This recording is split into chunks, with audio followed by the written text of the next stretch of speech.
அல்லாஹ்வுடைய தூதர் சொல்கிறார்கள், எனக்கு அப்புறம் என்னுடைய படைகள் ரோமை ஆட்சி செய்யும், ரோமை கைப்பற்றும், ஈரானை கைப்பற்றும் என்று சொல்கிறார்கள். அவர்களிடத்தில் இருந்த தைரியம் என்ன, என்ன துணிச்சல்! மௌத்தாகக்கூடிய அந்த நேரத்தில் கூட, அந்த தருணத்தில் கூட தொழுகைக்கான நேரம் வந்து விட்டதா என்று கேட்கிறாங்களே, நமக்கு புல் அரிக்குது. அப்படி அதுல என்னதான் இருக்குது? ஏன் அப்படி கேட்கிறாங்க? முஹம்மது நபி ஸல்லல்லாஹு அலைஹி வஸல்லம் அமைத்த மிகப்பெரிய சாம்ராஜ்யம், மிகப்பெரிய கட்டமைப்பு, தெல்ல தெளிவான ஒரு வழிகாட்டி முறை.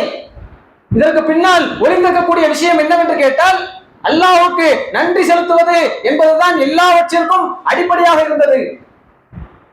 அதனால்தான் மரணிக்கக்கூடிய அந்த நேரத்தில் கூட தொழுகைக்கான நேரம் வந்து விட்டது, என்னை பள்ளிவாசலுக்கு அழைத்து செல்லுங்கள் என்று இரண்டு சஹாபாக்களினுடைய தோளிலே கைகளை போட்டுக்கொண்டு தன்னுடைய இரண்டு கால்களினுடைய பெருவிரலும் தரையிலே இழுபட அப்படியே பள்ளிவாசலுக்கு போறாங்களே, இது இருந்தால்தான் மற்ற எல்லாம் நமக்கு எளிமையாகும்.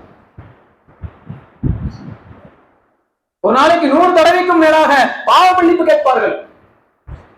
அப்படி என்ன பாவம் செஞ்சிட்டோம் பாவ மன்னிப்பு கேட்பதற்கு? அப்படி இல்லை. அஸ்தக்ஃபிருல்லாஹ், இறைவா என்னுடைய பாவத்தை மன்னித்து விடு, இறைவா என்னுடைய பாவத்தை மன்னித்து விடு என்று சொல்லி நாம் தொடர்ந்து அல்லாஹ்விடத்திலே முறையிட்டுக் கொண்டே இருந்தால் நம்முடைய மனநிலையிலே ஒரு மாற்றத்தை அல்லாஹ் ஏற்படுத்துவான். அதன் விளைவாக அல்லாஹ்வுடைய அருளை ஈர்க்கக்கூடிய அந்த காந்தமாக நாம் மாறிவிடுவோம்.